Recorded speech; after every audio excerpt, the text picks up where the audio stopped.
လူတွေကကျမကိုလာမေးတယ်ကျမရဲ့နောက်ဆုံးရုပ်ရှင်ဇာတ်ကားကလည်းဟိုပြီးခဲ့တဲ့တစ်နှစ်နှစ်ကမှထွက်ထားတာဆိုတော့လာပြီးတော့ပြောတယ်ငါအရန်နှမျောတာပဲတဲ့နင့်ကိုတဲ့ဘာဖြစ်လို့အနုပညာဆက်မလုပ်တာလဲနင့်မှာ potential တွေအများကြီးရှိတယ်နင့်ကအရန်နှမျောတယ်အဲ့လိုလာပြောတဲ့သူတွေကျမပြန်ပြောလိုက်တယ်ငါဘဝမှာလို့လောက်ခဲ့ဘူးသမျှအလုပ်တွေအားလုံးထဲမှာအမှုတော်ဆောင်ခြင်းကအကောင်းဆုံးပဲလို့အမှုတော်ဆောင်ခြင်းကအကြီးမြတ်ဆုံးပဲငါအပျော်ရဆုံးပဲလို့အာမင်အဲ့ဒီအချိန်ကစပြီးတော့မှဖခင်သခင်ရဲ့နောက်ကိုကျမလုံးလုံးလျက်လိုက်ဖို့အတွက်ကျမဆုံးဖြတ်ခဲ့တာဖြစ်တယ်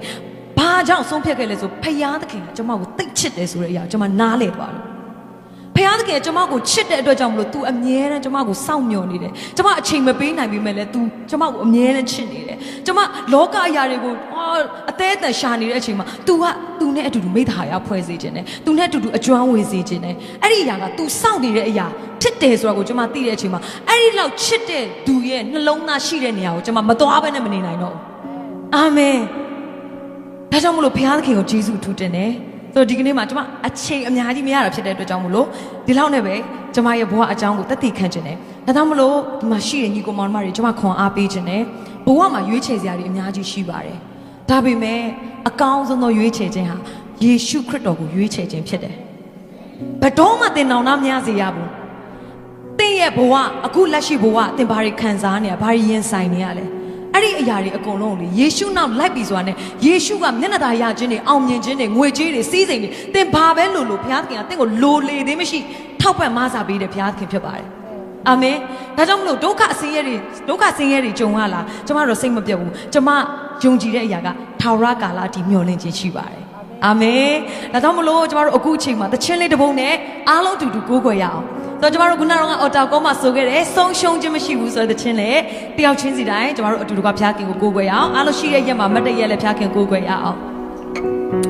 ကျမတို့ဘုရားသခင်နောက်ကိုလိုက်တဲ့အရာကဆုံးရှုံးခြင်းမရှိပါဘူးအာမင်ဘုရားသခင်နောက်ကိုလိုက်တဲ့အရာကယခုဘဝနောက်ဘဝ